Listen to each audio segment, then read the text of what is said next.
The Intellectual Roundtable is the Allies Organization's premier academic event. It's a two-day conference featuring panels panels of speakers from civilian, military, both from America and abroad, and then a mix of academic experts. So before I introduce our keynote speaker tonight, I'd like to thank a few people. First off, our chapters from West Point and the U.S. Naval Academy for being here tonight. We're really happy to have you here, and we're glad that everyone can make it. Also, we'd like to thank the Institute of Global Leadership under the command of Sherman Teichman for helping us out and really kind of being the foundation for which allies can do a lot of this work here tonight. And finally, I'd like to thank our contingents from the IDF and our other speakers who are here today.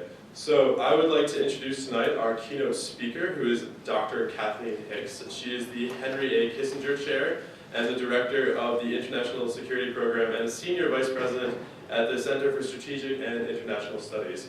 Prior to that, she was Deputy Undersecretary for Strategy at the Department of Defense, and there she led the development of the 2012 Defense Strategic Guidance and the 2010 Quadrennial Defense Review. In the past, she has held a series of positions in career civil service within the Office of the Undersecretary of Defense for Policy, and she has a bachelor's degree from Mount Holyoke College and her PhD in political science from MIT. Further ado, please help me welcoming Dr. Kathleen Hicks. Thank you.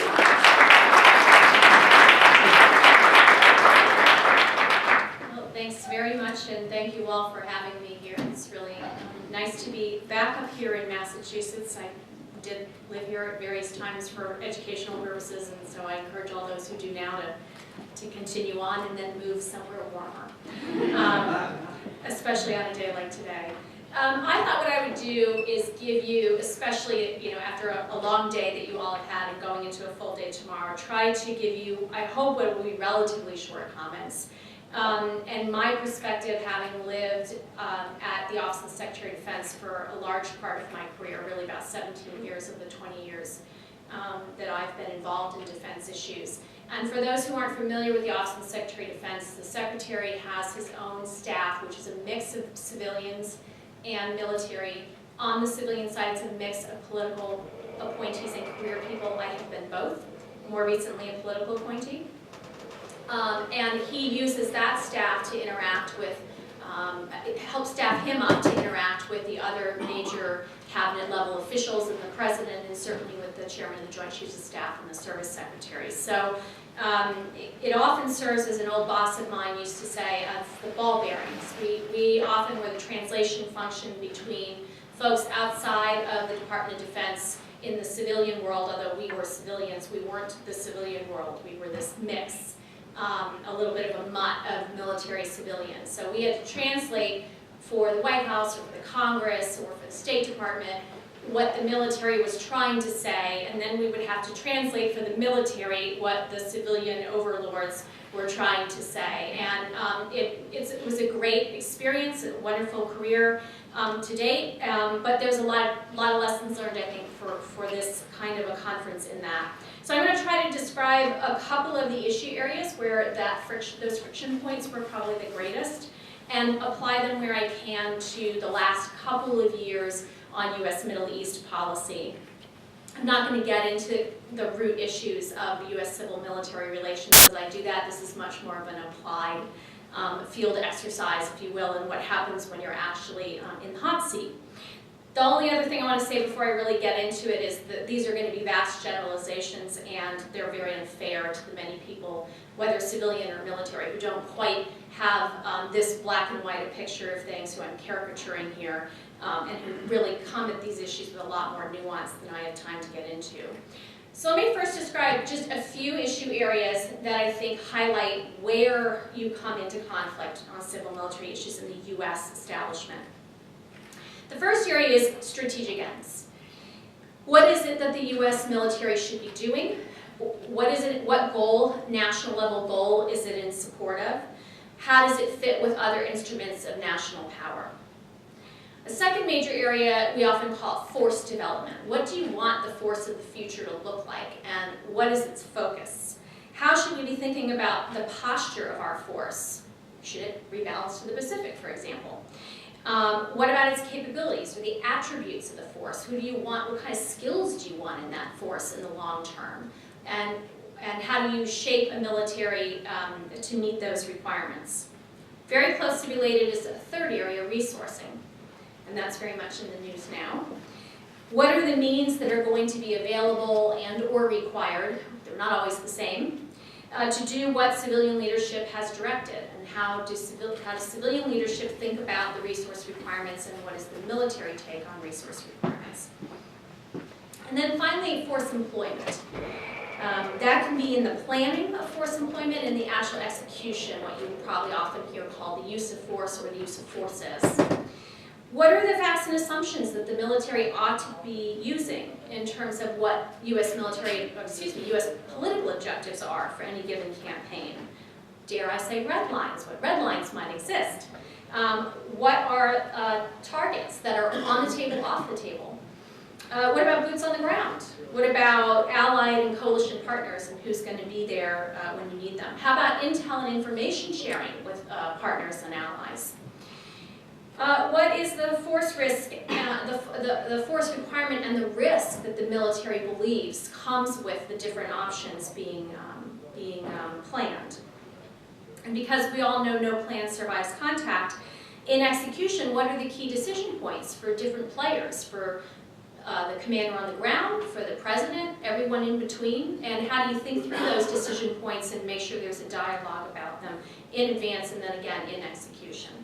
So those are a few areas. I'm just going to caveat, there are many I didn't mention, but there are two I want to mention I didn't mention. The first is the whole issue of cultural differences, and particularly the different standards that tend to apply to civilians and to military officers. For those who follow the Duffel blog, which I hope all of you do, there was that great piece earlier this week on the preemptive resignation of I think it was a colonel, or a Marine Corps colonel, as best I can recall, where he gets promoted, so he quits in advance of getting promoted and orders an investigation of himself because he's pretty sure if he got promoted that he was going to do something, and so he apologized to his family in advance in case he had done something which he won't do now because he's resigned and ordered an investigation. That's very different than, of course, what you see in the general civilian population, and that can create tensions right there. The second issue area I'm not really going to get into is force management, and that has to do with how you use the forces day in, day out, how ready should the forces be, what's the active reserve mix. That is actually a huge tension area, particularly beyond Washington and out in across the country, but I'm not going to get into all those issues related to force management. So let me talk a little bit about some of the ways I've seen this play out with regard to the Arab awakening and the general Middle East policy in the last couple of years. Overall, my assessment is there's significant friction today. It's not unprecedented, it's not unmanageable. You know, the country is not in danger due to it, but it's significant. And I think the number one underlying reason right now is resources. And I'll talk about when I go through the Middle East piece here, how it plays out, but it really underlies foundationally all the tension that is happening at different levels.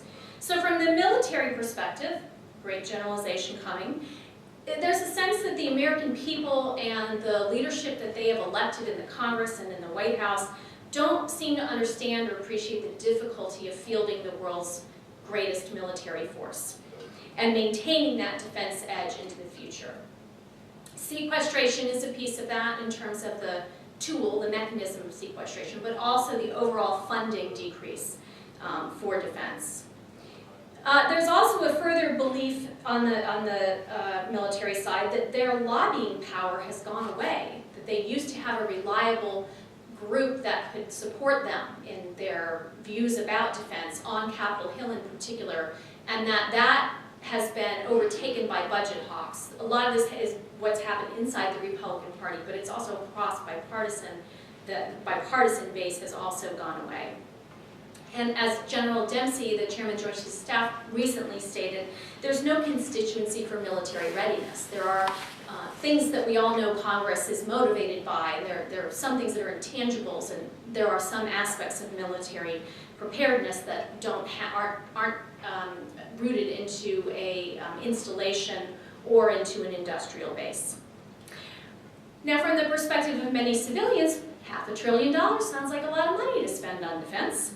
Shouldn't that be enough? We keep opening GAO reports or newspapers and seeing lots of waste, fraud, and abuse claims and other issues. I think Senator McCain went to town yesterday on Bob Work about the littoral combat ship.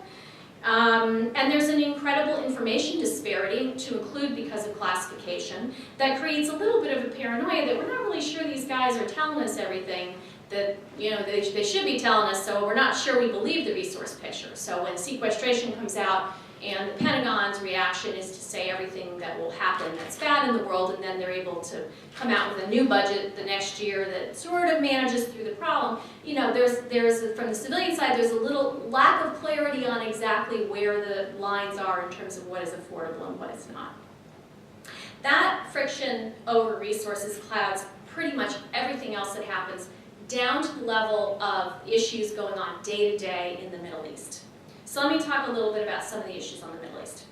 Strategy. There's a lot of questions about strategy in the Middle East on US policy. But first and foremost, of course, is what is it we actually want to achieve in different parts of the Middle East and overall. This is something civilians themselves are debating. This is not only a civil-military issue, or primarily a civil-military issue. But perhaps the greatest area of civil-military friction, and something we talked a bit about over our dinner at our dinner table, is how much does the United States want to invest itself in stability at the cost of democratic reform? You saw just last summer some pretty interesting disagreements on this issue between the executive branch, really led by the military, not only the military, but led by the military, and Congress over sending equipment to Iraq. You may recall that the viewpoint from members on the Hill was that Iraq was allowing Iranian overflights of Iraq with what it believed to be equipment for the Assad regime and or Hezbollah, and didn't want to send military equipment, wanted to use that as a lever to not send military equipment to Iraq. And then fast forward 3 or 4 months, and that situation changed a lot because suddenly you had the Anbar province kind of falling apart, and then a push to move equipment very quickly. So that's a constant tension. It's a mix of issues over concern about the stability of the regime itself, and how military aid can assist with that, and it has to do, on the other hand, with this issue of anything from how well are people, how well are human rights being protected, what are the actual actions and activities of the regime, no matter how stable, and then how has the regime come to power democratically or otherwise. Another example I would give you along the same line, which is a little more, it's a smaller issue and more inside the Beltway, but there was in fact an interesting divide between the State Department and Central Command within the last couple of years over exactly how to frame up the advising mission in Iraq, where you had the State Department wanting very much to normalize relations with Iraq and bring the size of the military contingent, which was just advising, down inside the embassy staff, down into proportion of what you have in other areas. I suspect, again, that's kind of fallen by the wayside due to changes in the Iraqi security situation, but that's a very natural tension that happens. Aside from what's probably the obvious divide in perspective that I've just described, there's also a divide because often U.S. relations, and particularly in the Middle East, are progressed most on the mill-to-mill side. Bahrain, Egypt, Jordan, I can name others. Sometimes it's the military and defense leaders in these relationships who are the primary interlocutors with those countries. And certainly we can talk about Egypt here, where the U.S. military, in theory, can have the greatest influence in the role that foreign militaries play in their own societies. And so that's another area where there's some tension over, do you let the military, U.S. military, come into the lead in those relationships, or do you try to reform that and put it more into a civilian-to-civilian contact? As an example, slightly outside of your region, in Pakistan, the U.S. has tried to move to having the civilians at the forefront, but turns out the military still keeps wanting to talk to the U.S. military. So how do you frame those relationships accurately inside of a democratic system here in the United States? And of course, when the military has that focus, there is the chance that maintaining relations and improving the capability of that military and ensuring stability through that military can come at the cost of human rights issues and democracy issues. Another major strategy debate that I would point to that's really just beginning to form, and I'm quite certain will continue to form up and be substantial this year, 2014, is the future of the long-term counterterrorism mission, and this intersects the Middle East. It's not only about the Middle East. But there are a lot of strategy questions about that. Is it going to be a global campaign? Are we going to fight Al-Qaeda everywhere? Are we going to fight in priority locations? If so, where are they? There is a strong tactical approach that's particularly held by the intelligence community in some parts of DoD, but it doesn't seem at this point to be tying into a broader strategic approach, and it's the military community that's starting to talk about that first, and particularly the special operations community.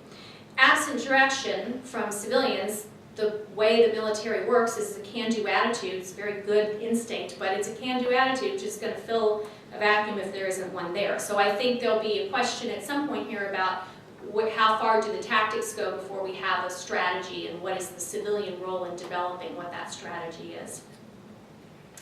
Let me move on to force development, and there are some friction points on force development. One of the big ones is, what's the right posture for the U.S. military in the Middle East over the long term? Do we make things better or worse with a big presence in the Middle East? And I think most people think probably a little worse if we have a big land presence. So coming out of Afghanistan, what does that mean for our presence in Kuwait and across the Gulf? What are the kinds of capabilities we need to deal with emerging challenges? See my prior point about where are we going on the counterterrorism mission. And I'll just point specifically here to the size of the Army, which is a major debate right now, which is that the Secretary of Defense has announced that the Army will shrink down to 450,000 people, 440 to 450,000 people. I guess there's not total agreement within that 10,000 range.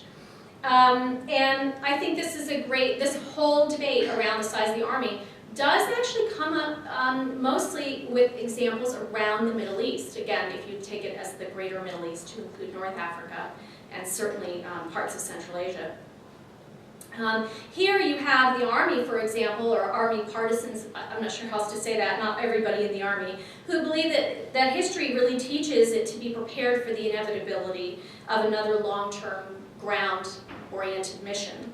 And yet you have many Americans who just come out of two ground-oriented, long, painful missions who don't want to do this again. And that is expressed all the way through White House documents and the Defense Strategic Guidance that I'm an author of, which said, you know, this is not something we're going to size the military for. That's a real point of tension, and a lot of it's about what is the future of the Middle East, because that's an area where there's a debate about do you have a military role? Does the United States have a military role in stability in the Middle East over the long term? And by the way, as I pointed out before, this also comes back to resources, because a lot of the questions around force development are about what you can and can't expect the military to be prepared to do. And if you don't maintain a large ground force, you might believe you can build it in the future, but if there's no money to build it in the future, that's a point of civil-military dialogue that has to happen. So now we come to the big one, which is force employment, planning and execution. And here's where there tends to be the most friction in the civil-military relationship, and certainly throughout history. Syria is a great case study, I think, it's not sadly the only one, but it's a great case study in how you have a conversation between civilian leadership and the military about how to use force. And again, affordability debates are a big piece of this. So if you look back to a year or so ago, you will recall the whole conversation about how to take down the integrated air defense system in Syria, and whether we could develop a humanitarian safe zone, whether you could take down the IADs, could you do a no-fly zone. Very important conversations happening inside the executive branch and also with Capitol Hill. And what you get is a sense from many civilians that the Defense Department, and particularly the military, is inflating its numbers, it's inflating its requirements. And what you get from the military is this sense that these civilians have no idea how hard it is to do these kinds of missions. So, and particularly as I pointed out on the affordability, there's this military sense of they have no idea that they are not going to be able to afford to do these missions because they keep cutting our money and they keep asking us to do more missions. So that is, I think, another place where you see every day that push and pull of the civil-military dialogue. One other example I'll give you, which is not as grandiose as Syria, was the decision by the Department of Defense to pull a second carrier out of the Gulf. Some of you may know that the United States had for several years maintained 2 carriers on station, if you will, in the Persian Gulf. And last summer, I think it was last summer, they all run together for me, I apologize. I think it was last summer the United States decided to pull 1 carrier out because we couldn't maintain, and we were under sequestration at the time, could not maintain 2 carrier presence in the Gulf. That was a very tricky civil-military interaction because the civilians had to believe the Navy that they could not afford to do this anymore in a region that was critically important to U.S. security, in a region where the President had in January of 2012 said we will maintain our presence in the Gulf. And so for that to come to a good resolution, frankly, where everyone trusted each other and agreed at the end of the day that they could be assuring to the Israelis and others while we had to make this move was, I think, a good example of how the civil-military dialogue can happen. So let me end with just a couple takeaways. I have 3 I want to mention. The first is civilians, you know, for all you future government officials out there, civilians need to give guidance. But that's just the start of the dialogue. The military often really craves predictability. They want direct guidance. But prior to getting a direct command, they kind of like to shape the direction they get. And as a civilian, I would always say, I've seen this for many, many years, and my phrasing for it would be, well, we need guidance. Well, not that guidance. So, you know, when I made a living, unfortunately, crafting a lot of guidance, so I get that a lot. When civilian guidance is missing, if you're in the military, smart military members will frame the key questions and assumptions to get at what that direction is that you want, and to get at what you need, not just what you want, but what you need. So it's important for civilians also to help military folks understand that it can't be a linear conversation. It has to be iterative. This is a hugely frustrating point for the, for the military. So say, you know, they're asked to look at Sudan and develop humanitarian response options for Sudan. The military will come in and say, okay, well, how big a corridor do you want? Okay, you know, how long do you want to keep it open? Who else has to come through here? What kind of food supplies do you want to put in? A lot of times, civilian officials, particularly at the very highest levels of government, when they're beginning these conversations, they don't really know. That's incredibly frustrating, again, for the military. But back to that ball bearings example, a lot of what we try to do in the Pentagon as civilians is try to make that dialogue happen. And what it means is try to help the civilians understand what their range of options are. If you tell them it takes 10 people in 5 days and $5, they're a lot more interested than if you tell them it takes, you know, 200 days and 100,000 people and it's going to cost you $50 billion.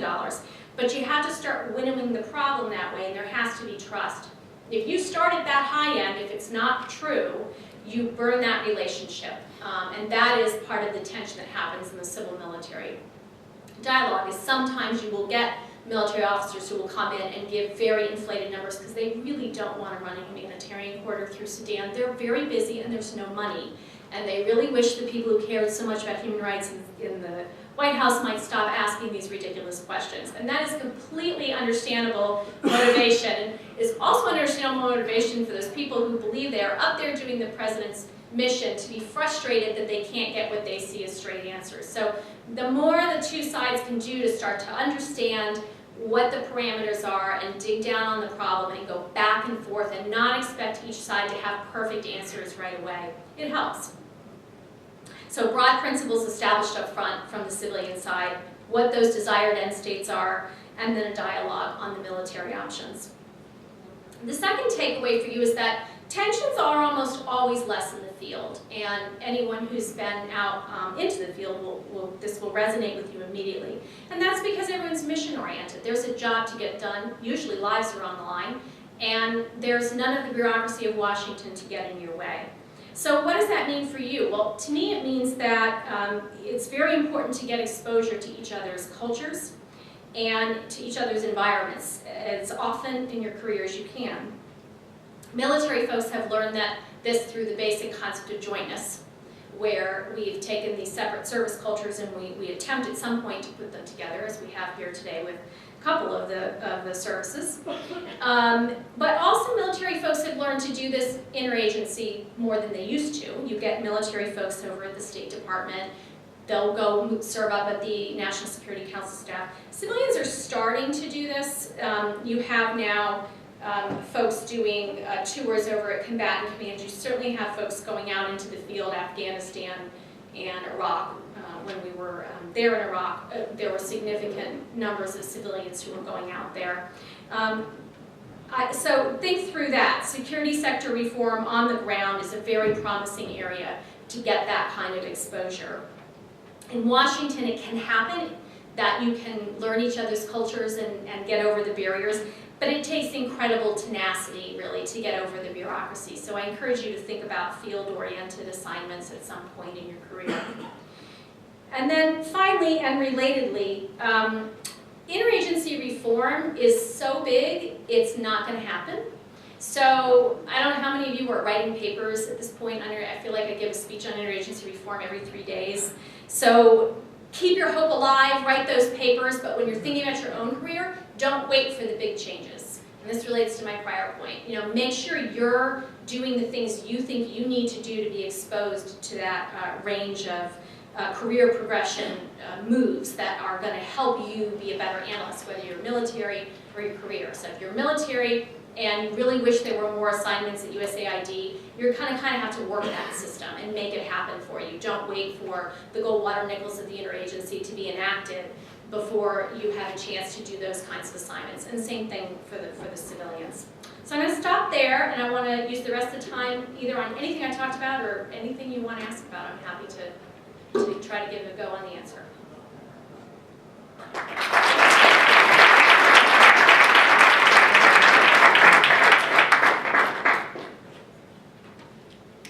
Yeah.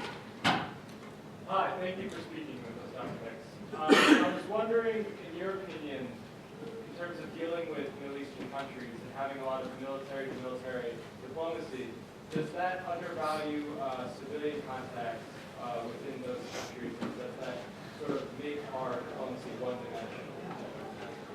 It can, is the answer. Again, I think the best example is Pakistan.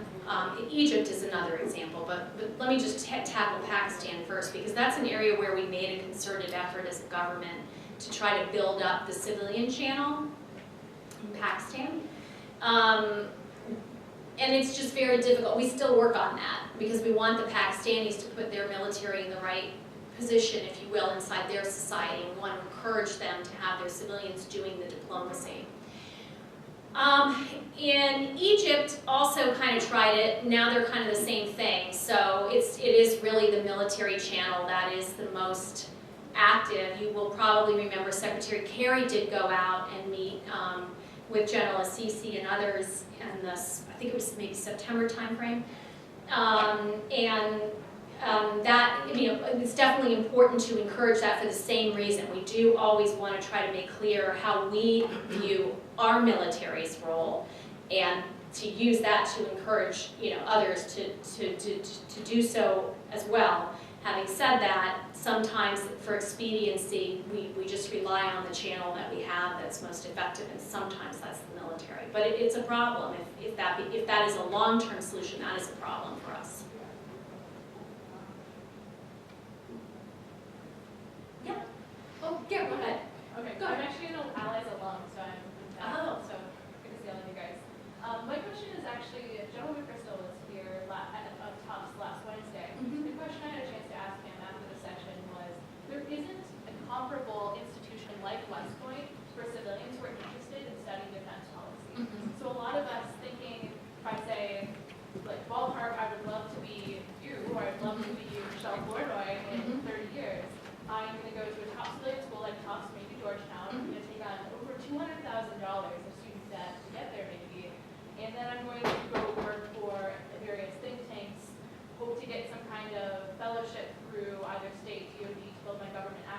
Yeah.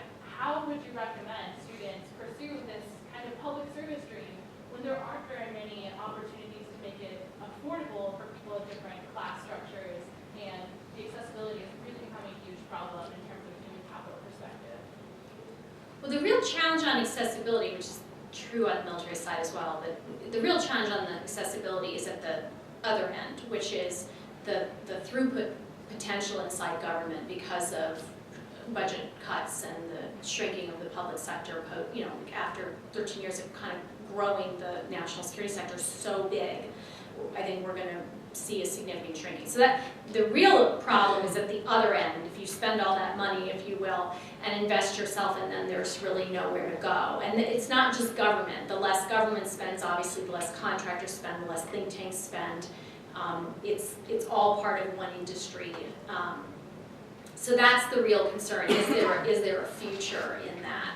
So I honestly think the academy piece doesn't bother me, just like we take people into the military, officers into the military from a variety of feeds, ROTC, Officer Candidate School, and academies.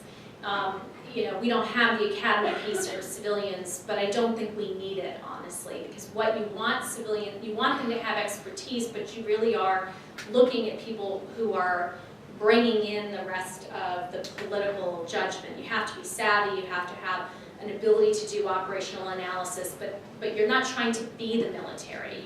You're trying to complement what the military has, because you're trying to think through the political and policy, sort of in a political in a Clausewitzian sense, the policy aspects of what it is that you want the military to do in society.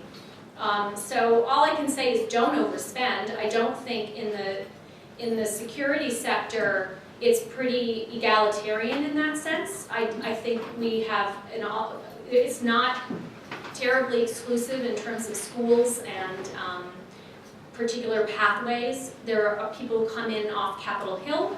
There are people they grow their expertise on Capitol Hill. There are people who grow their expertise out in the field. They might be doing development work and then come into again, if we're talking defense, then come into defense that way. You have people who are military and maybe leave the military service at any point and decide they still want to stay in that kind of work. So, I think that I wouldn't worry so much, and this is generally speaking on career advice, I would not worry so much about the particular paths or checking any boxes, because the more people you look at, the more they come from very different ways.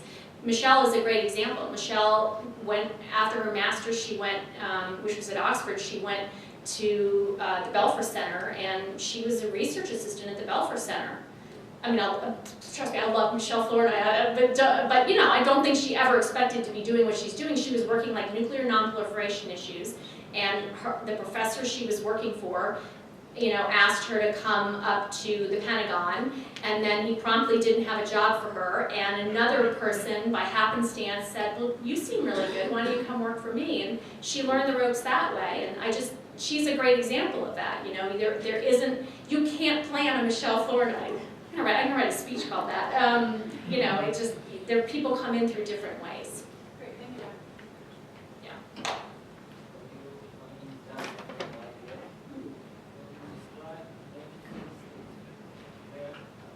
Very similar to the dilemmas that we are facing our own environment. So one thing that is particularly interesting to me, the need for guidance from the political action.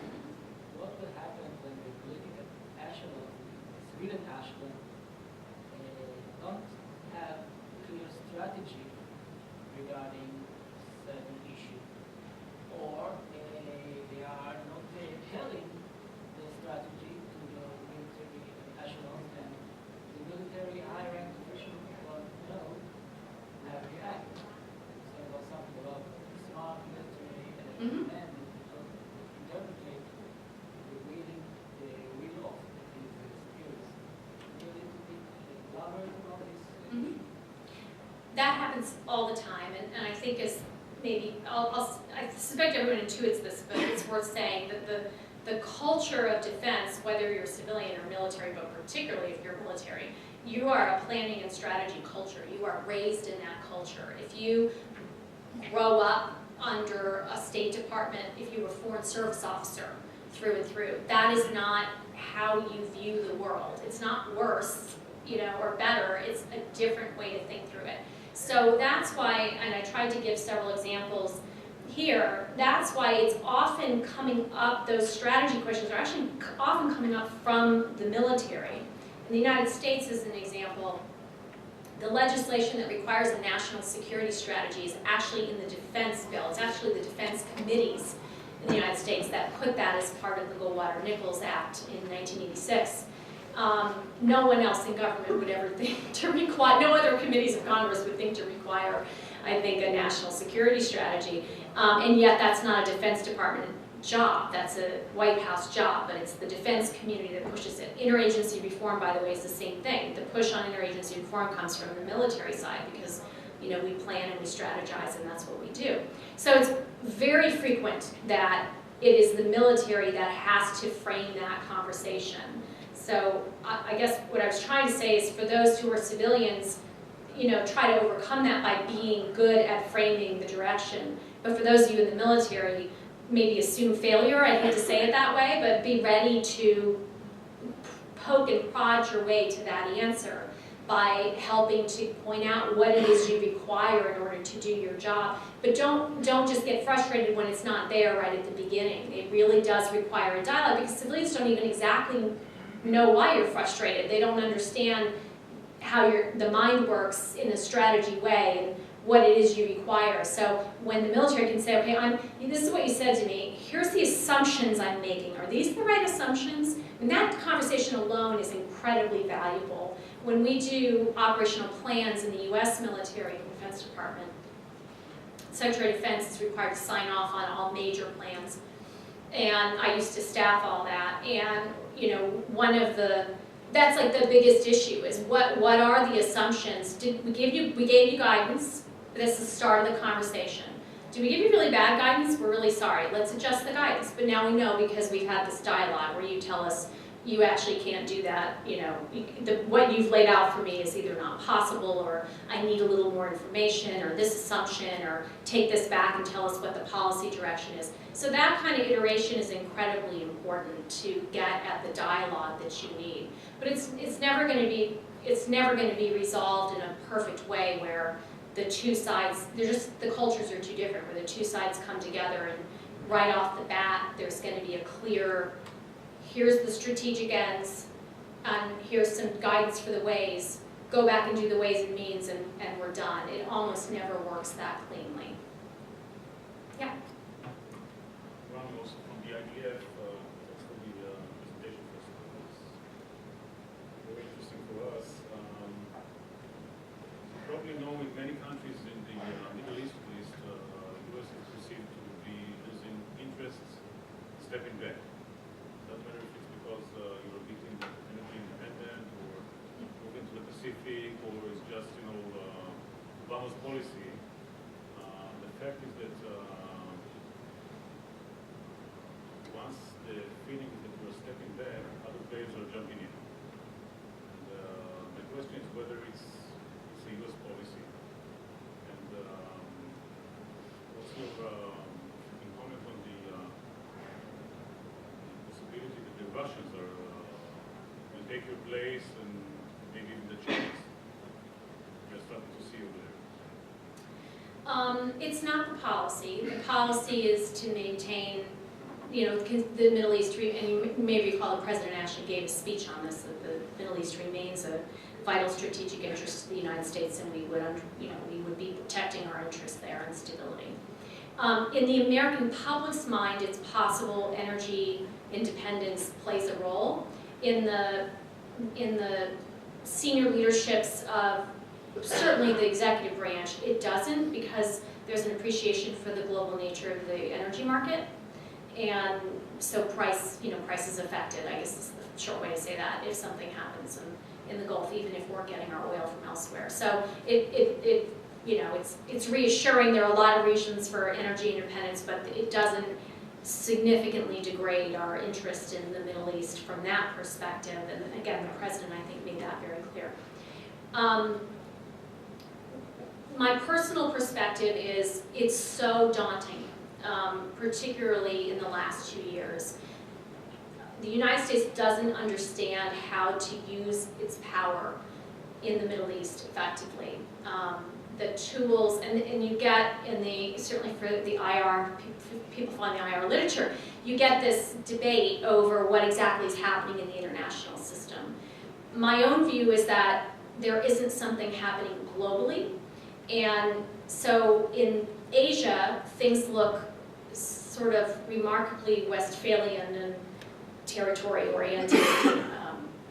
U.S. power, traditional power, trade, military, you can see how to apply them, which is, you know, reassuring in terms of just how to be a superpower.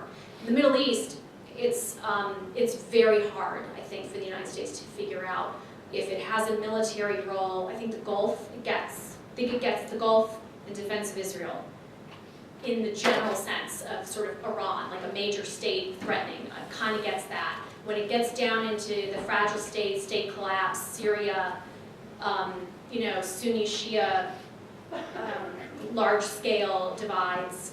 I think, you know, the United States just really doesn't yet have a vision, and I think it needs one. I'm somewhat hopeful that this national security strategy will, at least, which comes out later this spring, date not yet determined, but later this spring.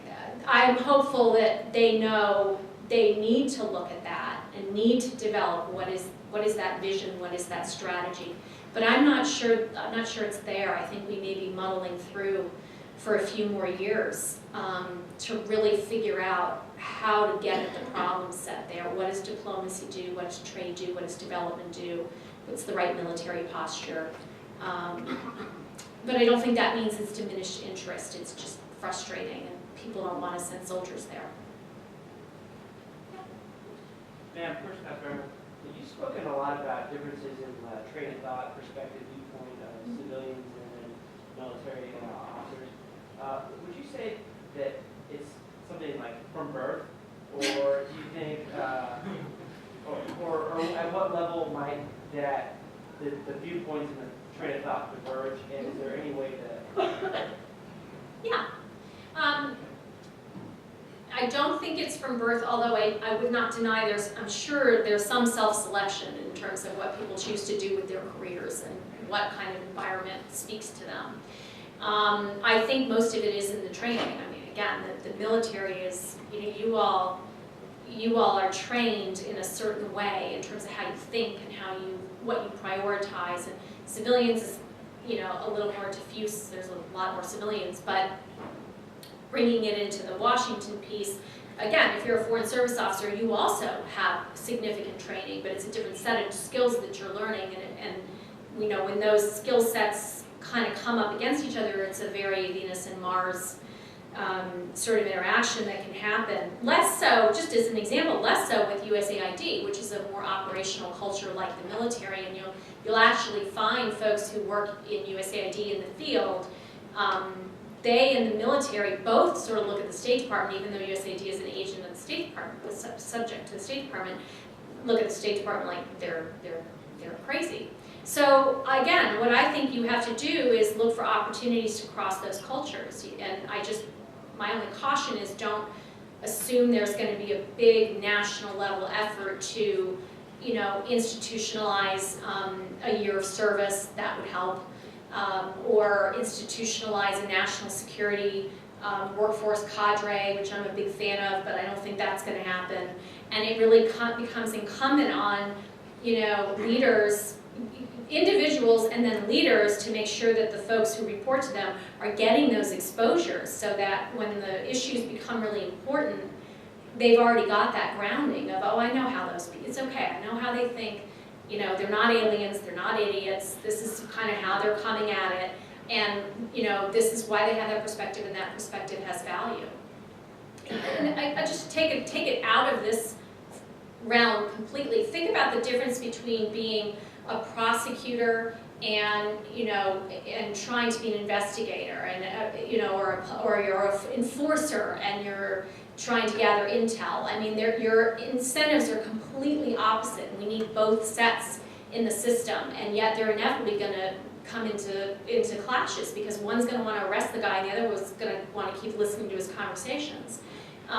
So the same kind of thing is happening in the national security side. We need diplomats, we need development experts, and we need defense. So, you know, but they're gonna be good at what they do because they're trained a certain way. So it's building those bridges across them of understanding that becomes so important. I don't think it's impossible at all. No. Hi, my name is Kieran. I'm part of the EPIC program here. So over the past year, we've seen some fairly prominent negotiations between the Obama administration and the Iranian regime over the regime's nuclear program. I was wondering if you could speak to some of the challenges in coordinating civilian and military policy and continuing to put pressure on the regime. Well, I would say that's an area that is so clearly in the State Department's lane, the negotiating part, that there's no tension over that. That's an area where DoD provide, as part of an interagency process, and you all are probably familiar by now with the Deputies Committee and the Principals Committee and the NSC. Through that process, the Department of Defense will provide its input. Now, if you want to talk about how the Defense Department thinks about contingency planning as it relates to that? I was referring to it more in a holistic sense, both combining the U.S. presence in the Gulf and economic sanctions. Pressure tracks. Yeah. Very well coordinated, actually. I think that's an area where, again, I have to say, I think a lot of that strategizing happened at the Defense Department. On the civilian side, though, but because that's the way people think. They think in kind of phases and pieces. And, but having said that, yeah, I think there's been a good effort to kind of keep those tracks coordinated. There are political policy decisions that one can disagree with about what's been chosen, what the U.S. has chosen to do at different times. But it's not because they're not attempting to synchronize those or think through how the different tracks relate to each other. So that's very explicitly being done. Hi, Dr. Hicks. Thank you for coming. My name is Conrad. I'm a senior here at Tufts. And I think you touched on a very interesting point earlier when you were speaking about the regional differences between Asia and the Middle East, Yeah. and how the challenges in both those regions are very different, Yes. especially from a military perspective. And I'd be curious from your point of view, do you think that this administration's shift to Asia was partly motivated by that desire to return to a more, I guess, comfortable Westphalian balance of power, geopolitics idea of the world? Or are there other motivational factors for the shift at play? This is hard because this requires my own personal psychoanalysis, and I'm not sure I have the distance yet to know if there was some kind of subliminal, that's easier at the time. That wasn't the reason we think we did it. We think we did it because Asia is a growing marketplace. It is where China is, and we're definitely worried about making sure China becomes a player on the world stage in a way that functions well for the international system. We built this international system. We don't want to see it upended. It provides benefits to us, but we also think it provides benefits to the world, and frankly, it provides benefits to China.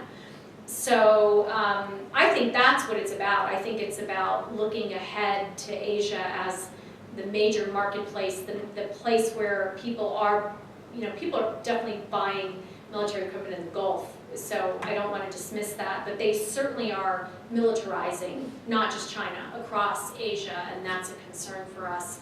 We do have alliances there, and that's a concern for us, the security of those allies. So yeah, I don't think that was part of it, but honestly, that's maybe 10 years from now, that's a good thesis to sort of see if you can pull out any threads of what people are saying or were saying or doing at the time. Yeah, that's right. Jacob Smalley, I'm a kid at West Point. My question involves the 11 priorities for the Army and 11 core missions that have been identified through the strategic guidance you worked on and through the Discover last summer. Moving forward to the quadrennial review we're going to see later this spring, do you think there's going to be a prioritization of missions to give the Army more guidance in like the budget security we're seeing? Yeah, the QDR will release next Tuesday, I gotta get my dates right, next Tuesday, the 4th, with the budget. I have not read the QDR. I don't, my guess is no, but it's possible they'll further prioritize. Those 10 are the priority 10. So we played, I will tell you, when we did the DSG in 2012, we played with prioritizing them, but it, you know, we literally, you're like cutting and pasting and moving, and no, that doesn't, you know, it's really hard to prioritize those 10. I mean, do you put nuclear deterrence, you know, above or below? I can't even remember them all now, but you know, we had Homeland Defense as one, I think, and nuclear deterrence is another. Well, are they co-equal, or is, you know, how do you think about that? So I would be surprised if anyone actually tried to go kind of the next level and prioritize the 10 within themselves, but they might try. I haven't seen what they're working on. Yeah. So I believe yesterday President Obama announced that the United States is prepared to completely pull out of Afghanistan and leave no troop presence there if a bilateral status for security agreement is not signed.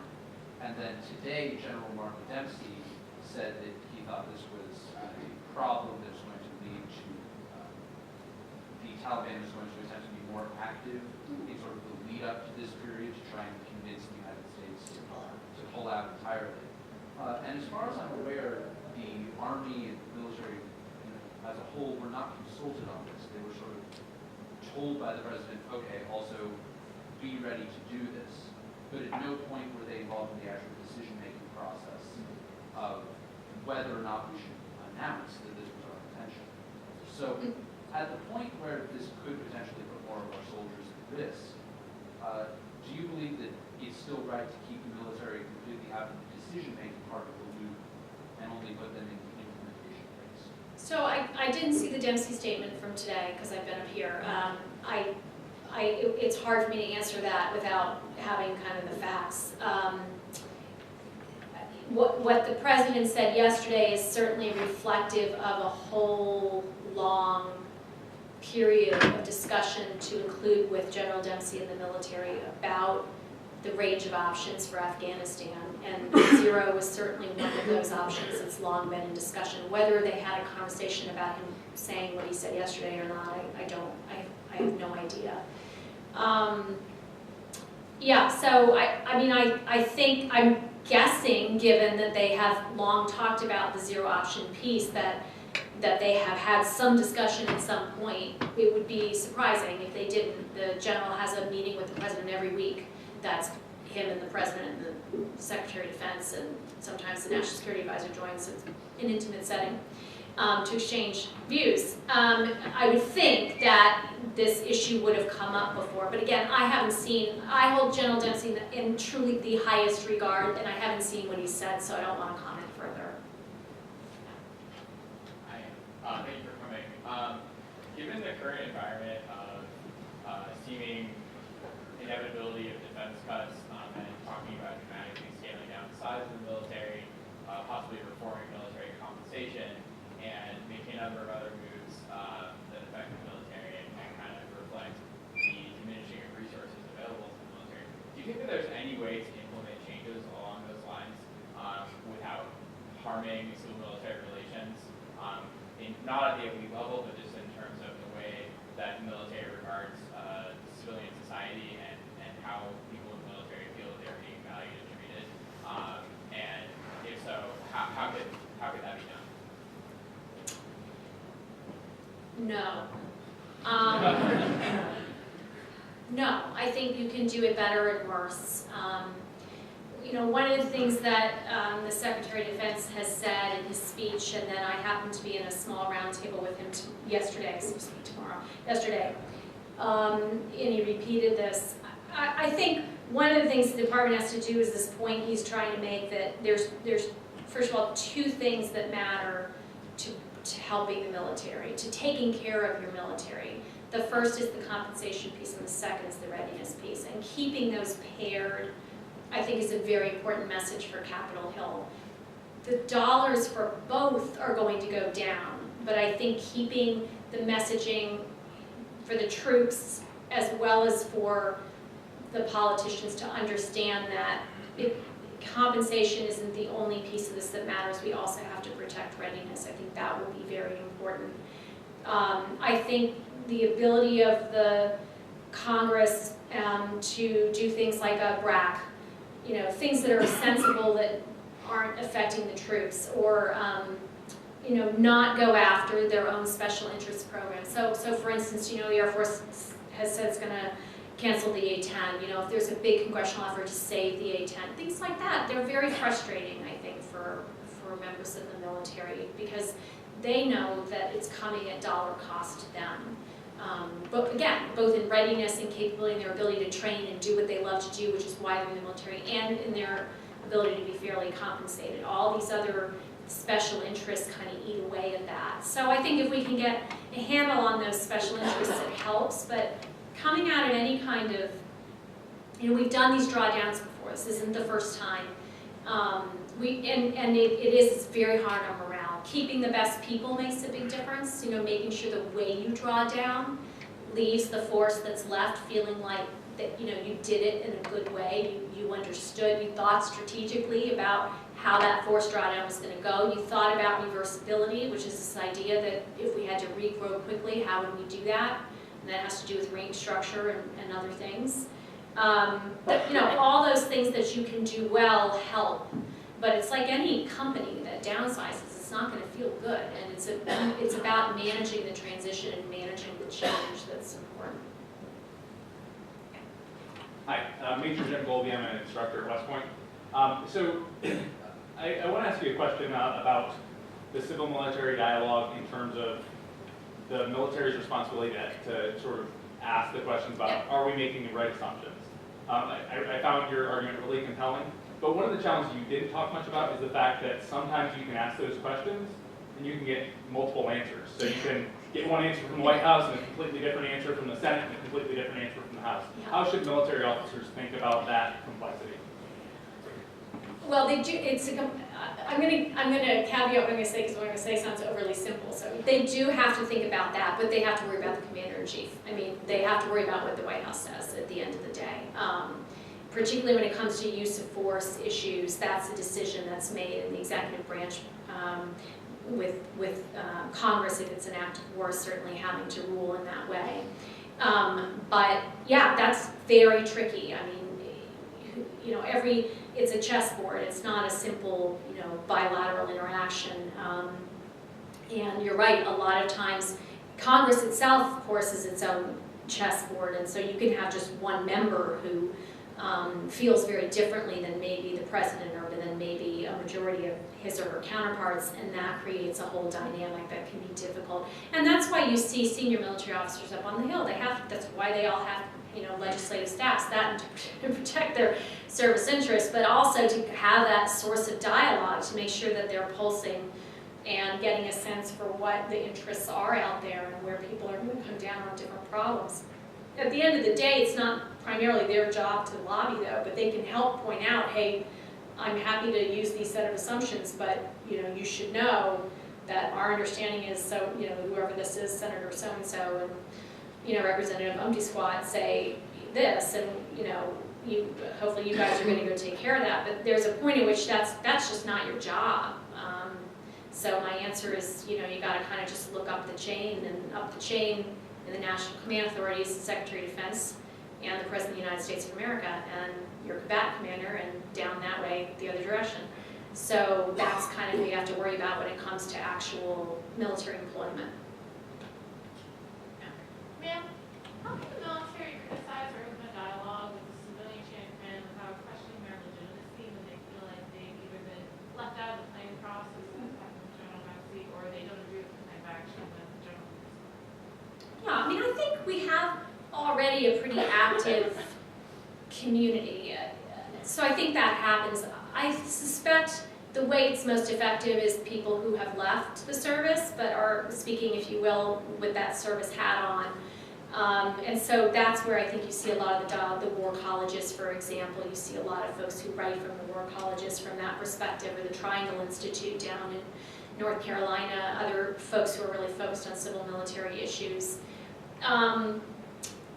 You know, within government, I mean, I'll just tell tell you, it definitely happens, and you know, it's just part of the, it's like any workplace, frankly, it's just a different set of issues. There are tensions that come out about who's been involved and who hasn't been involved, and those really have to be laid bare. You have to bring them forward. You should never, you know, avoid it, but it's all in kind of how you do it and the timing and the tone and things of that sort. But I've certainly been in many conversations, kind of going both ways, if you will, of course, about you know, who's been cut out or who's been involved and how can we do it better next time. And you know, it needs to be done, and you have allies, I guess I would say, particularly outside the active services, who can help spark the dialogue.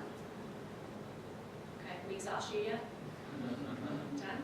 All right.